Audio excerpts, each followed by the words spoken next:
Halo semuanya, selamat pagi, salam sehat, salam SFD, semangat, fraternitas, Dina. Nah, kita bertemu lagi di mata pelajaran sosiologi. Adapun topik kita pada hari ini adalah mengenai kemiskinan, jenis-jenis kemiskinan dan juga faktor penyebab kemiskinan. Ibu harap kalian dapat memahami topik kita karena topik kita pada saat ini adalah topik yang gampang. Terlebih-lebih nakku jangan malas mengerjakan tugas, tetap semangat dan terima kasih. Oke, langsung kita masuk pada tujuan pembelajaran kita. Adapun tujuan pembelajaran kita untuk kali ini adalah setelah mengikuti kegiatan pembelajaran, siswa diharapkan dapat yang pertama, secara rajin dan giat juga tekun dapat memahami pengertian kemiskinan dan faktor kemiskinan. Yang kedua, meningkatkan pola hidup sederhana dan memperhatikan kaum papa. Nah, jadi ibu rasa sebenarnya kalau mengenai kemiskinan ini sudah tidak begitu asing lagi bagi kita. Karena apa? Secara sederhana kita sudah dapat memahami apa yang dimaksud dengan kemiskinan. Jadi dari gambar ini juga anak-anak sekalian pasti dapat menarik kesimpulan ataupun memahami bahwa kita akan membahas mengenai yang namanya kemiskinan. Jelas terlihat di dua gambar ini. Yang pertama adalah lingkungan yang sangat kumuh yang bisa dikatakan hampir tidak layak untuk dihuni.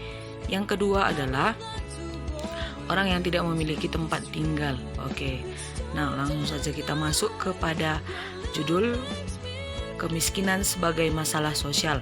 Seperti pembelajaran minggu lalu kita sudah membahas topik yaitu masalah sosial. Nah, ternyata kemiskinan ini juga merupakan salah satu contoh masalah sosial, terlebih-lebih di Indonesia. Indonesia menduduki peringkat ataupun kategori 5 besar sebagai negara yang padat penduduknya.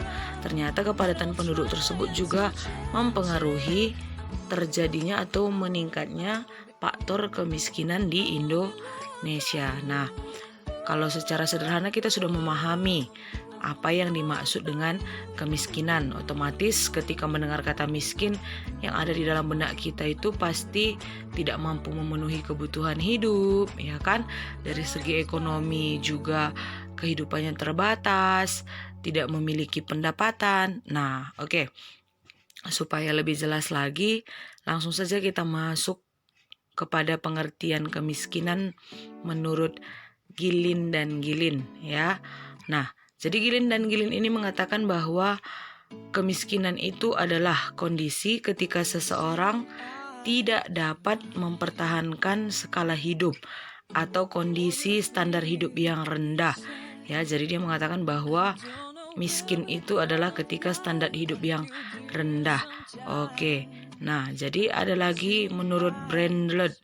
Menurut Brandlett ini kemiskinan merupakan ketidaksanggupan untuk mendapat barang dan pelayanan yang memadai dalam memenuhi kebutuhan sosial. Otomatis kita pasti paham kenapa tidak sanggup dalam memenuhi barang. Ya, pastinya yang terutama itu faktor ekonomi karena tidak memiliki yang namanya uang.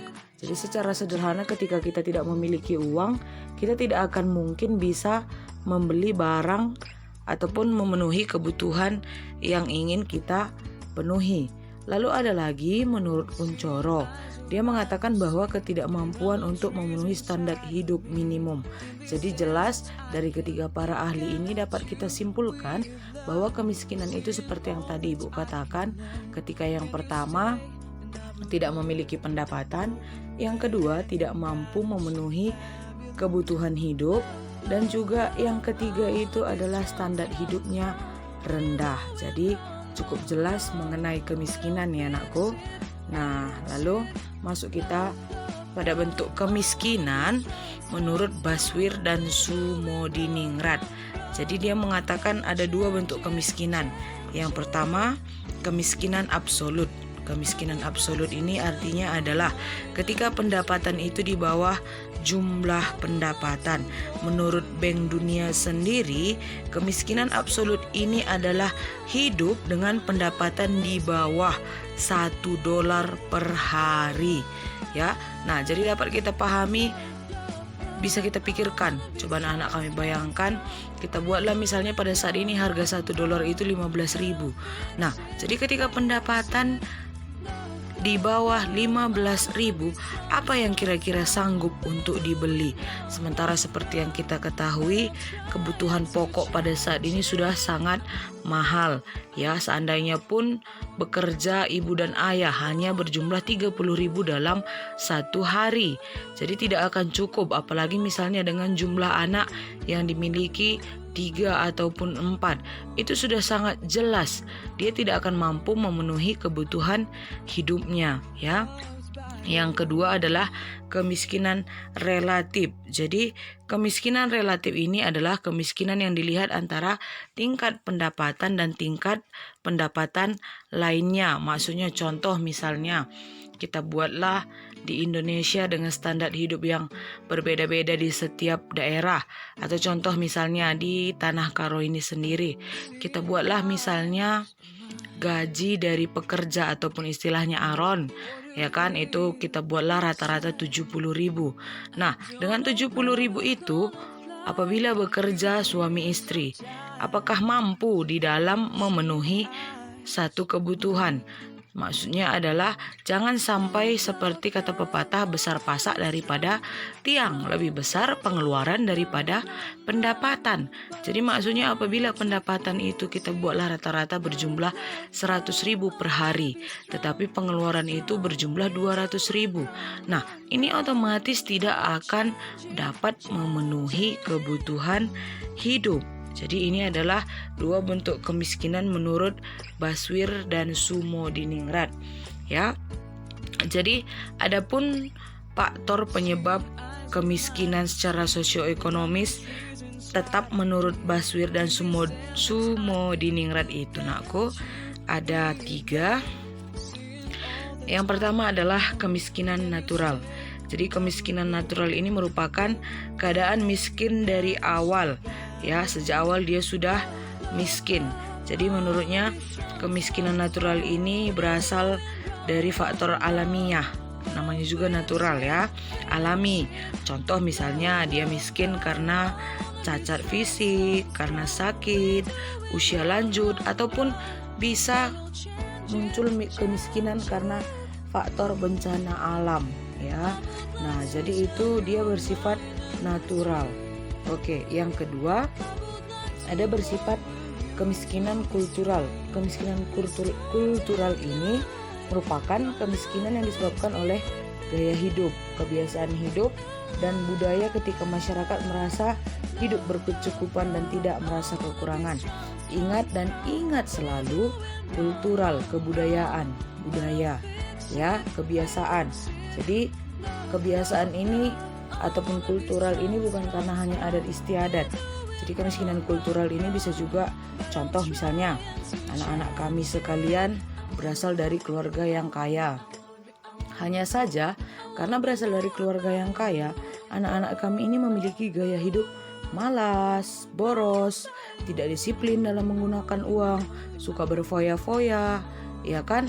Nah, jadi otomatis harta kekayaan itu lambat laun akan semakin habis, apalagi tidak dibarengi dengan bekerja, ya. Nah, jadi itu dia kemiskinan kultural. Ataupun kemiskinan kultural ini dapat disebabkan oleh faktor kebudayaan, ya. Faktor kebudayaan dalam artian, contoh misalnya ketika di dalam satu kebudayaan itu kita buatlah misalnya contohnya itu secara sederhana, misalnya di kebudayaan Batak Toba, ya. Nah, ketika ada keluarga ataupun sosok yang dituakan di keluarga tersebut yang meninggal, maka akan diadakan pesta yang besar-besaran. Nah, jadi di sini bukan berarti itu yang menyebabkan mereka miskin, tidak. Tetapi ada satu tuntutan di kebudayaan ataupun tradisi yang menuntut mereka harus memenuhi apa yang harus dilakukan dalam tradisi tersebut, ya. Itu dia contohnya. Nah, lalu kemiskinan struktural. Kalau dia kemiskinan struktural ini, kemiskinan yang disebabkan oleh faktor-faktor yang dibuat sendiri oleh manusia. Lebih tepatnya itu contoh kebijakan ekonomi yang tidak adil, distribusi produksi yang tidak merata, dan yang paling utama itu karena korupsi. Jadi di sini akan Ibu sertakan beberapa contoh gambar. Yang pertama itu ada seorang ibu yang menggendong anaknya dan meminta-minta di jalan, ya. Nah, baru yang kedua ini ada terlihat 4 anak kecil yang makan dari 2 bungkus nasi dan berbagi. Jadi jelas kita lihat di sini ini adalah contoh kehidupan yang tidak layak. Nah, baru ada yang tadi Ibu katakan bencana alam. Jadi bencana alam ini juga menjadi salah satu faktor penyebab kemiskinan, yaitu kemiskinan alami, karena bencana alam ini berasal dari alam, ya. Misalnya semegah apapun rumahnya, sebanyak apapun hartanya, ketika sudah terjadi bencana alam, maka bisa saja harta itu akan habis. Contoh, tidak usah jauh-jauh, di Tanah Karo nakku, ketika terjadi bencana alam sinabung, ya. Seperti yang kita ketahui, Tanah Karo ini kaya akan hasil dari pertanian. Tetapi begitu Gunung Sinabung meletus mulai dari 2010 hingga pada saat ini, itu sangat berpengaruh pada faktor ekonomi, perekonomian di Indonesia. Nah, baru yang keempat ini ada gambar seorang kakek, ataupun bisa dikatakan ini berada pada usia lanjut. Ketika masuk usia lanjut, sudah pasti produktivitas dalam bekerja itu sudah semakin menurun, ya. Jadi untuk memenuhi kebutuhan hidup juga pasti sudah berbeda ketika dengan masa muda. Oke, yang terakhir ini lagi yang paling banyak terjadi nakku. Ini adalah kemiskinan struktural akibat dari korupsi, ya. Ternyata korupsi ini tidak hanya bisa dikatakan kalau korupsi ini hanya akan membawa kesenangan bagi yang melakukan korupsi, tetapi membawa penderitaan bagi banyak orang, ya. Misalnya ketika seperti sekarang terjadi ataupun banyak virus COVID-19, ada salah satu masalah yang paling utama di Indonesia. Nah, ketika dicairkan BLT, bantuan langsung tunai yang berjumlah 600, ternyata ada aparat desa yang menyalahgunakan. Nah, itu termasuk salah satu faktor penyebab kemiskinan. Kenapa? Karena bantuan-bantuan itu disalah pergunakan, ya. Oke, lalu masuk kita pada faktor penyebab kemiskinan menurut Henry George. Nah, jadi dari faktor pribadi itu ada nakku karena kecelakaan, buta huruf, kemalasan, pemborosan, penyakit, dan yang terakhir itu adalah demoralisasi. Ibu rasa kalau dari faktor pribadi ini tidak ada yang sulit, ya. Jadi faktor penyebab kemiskinan secara pribadi katanya tadi bisa karena dia mengalami kecelakaan sehingga tidak lagi dapat bekerja dan uang yang dia miliki selama ini habis untuk berobat. Yang kedua, buta huruf. Coba anak-anak kami bayangkan apabila anak-anak kami buta huruf, tidak akan mungkin dapat melanjutkan pendidikan sampai pada jenjang SMA, apalagi melanjut ke perguruan tinggi. Bahkan ketika mencari pekerjaan pun akan sangat sulit. Baru yang namanya kemalasan. Nah, kemalasan ini banyak sekali terjadi pada kalian saat ini. Alasan kenapa Ibu mengatakan kemalasan ini banyak terjadi? Nah, jadi itu termasuk juga nanti faktor yang dapat menyebabkan kemiskinan. Sekalipun kamu berasal dari keluarga yang kaya raya, tapi kamu malas-malasan dalam hal belajar dan juga mengalami yang namanya pemborosan, itu akan dapat menyebabkan kamu miskin.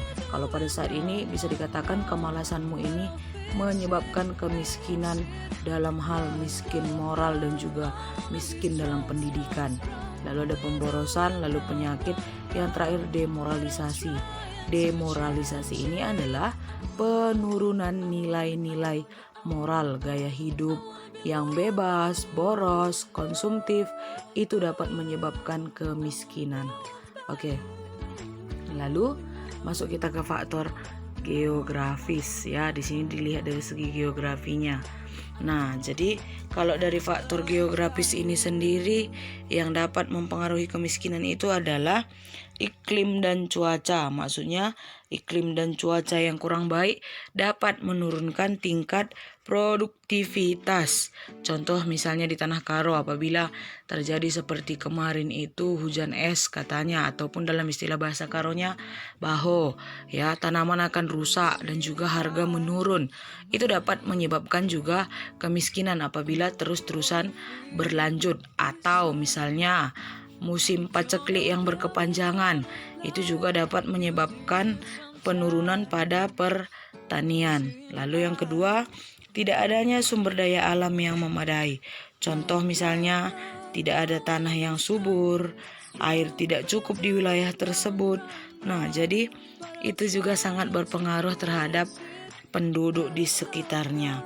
Oke, lalu ada yang namanya bencana alam. Jadi bencana alam tadi sudah Ibu jelaskan. Bencana alam ini ternyata merupakan salah satu faktor terbesar penyebab kemiskinan dari segi faktor geografis. Oke, lalu masuk kita pada faktor ekonomi. Faktor ekonomi yaitu yang pertama sebab-sebab pertanian. Contoh misalnya pupuk tidak cukup, perbaikan peralatan, mesin yang tidak memungkinkan, baru penyakit pada tanaman, baru tidak ada sarana dan prasarana dalam mendistribusikan barang. Nah, jadi ini banyak ya. Lalu ada lagi distribusi kekayaan tidak merata. Jadi yang kaya akan menjadi kaya, tetap kaya, yang miskin semakin miskin. Baru adanya depresi ekonomi. Ini dapat menyebabkan penurunan dalam perdagangan, pabrik ditutup, terjadi PHK, ya kan, itu merupakan depresi ekonomi. Lalu ada pengangguran dan juga penimbunan kekayaan. Oke, lalu yang terakhir masuk kita pada faktor sosial. Nah, yang pertama sistem pendidikan yang kurang baik, yang kedua perumahan yang tidak cukup, yang ketiga salah kelola rumah tangga. Dari faktor sosial yang pertama ini sistem pendidikan yang kurang baik. Nah, anak-anak kami sekalian, Ibu rasa sudah merasakan sistem pendidikan yang baik dan bahkan bisa dikatakan sistem pendidikannya lumayan. Hanya saja yang sering Ibu perhatikan kendala di siswa-siswi ini adalah ketika dia tidak mampu bersyukur dalam pendidikannya, tidak mampu menikmati pendidikannya, bahkan bermalas-malasan.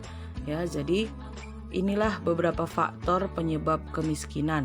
Jadi semoga dengan mempelajari hal ini ataupun materi kali ini, anak-anak kami semakin disadarkan bahwa ternyata kemiskinan itu bisa berasal dari diri kita sendiri. Ya, kenapa? Alasannya itu tadi, adanya budaya malas. Terlebih-lebih sudah mulai terlihat malas dalam hal belajar, ya kan, itu merupakan salah satu ciri-ciri yang dapat memunculkan yang namanya kemiskinan di masa depan nanti.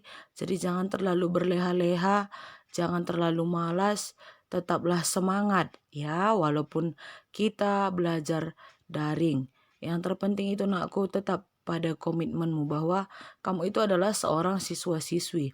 Lakukan kewajibanmu sebagai pelajar, maka kamu akan mendapatkan hakmu ya, walaupun bukan sekarang. Tapi apa yang kamu tanam, yakinlah itu yang akan kamu tuai.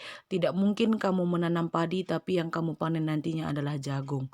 Jadi ingat, nakku, tidak ada yang mustahil dan tidak akan mungkin ada proses yang akan mengkhianati hasil. Jadi ketika prosesmu baik, maka hasilnya akan baik. Jadi inilah materi kita untuk hari ini. Ibu ucapkan terima kasih bagi yang tetap mengerjakan tugas, bagi yang masih tetap malas, semoga terbuka pintu hatimu untuk mengerjakan tugas. Kasihani orang tuamu, sayangi orang tuamu. Tidak semua berasal dari orang kaya. Sekalipun kamu kaya, apabila malas-malasan, yakinlah kekayaan itu tidak akan selamanya berada di pihakmu. Jadi demikian materi kita pada saat ini. Jaga kesehatan kalian, nakku, dan jangan malas-malas. Terima kasih.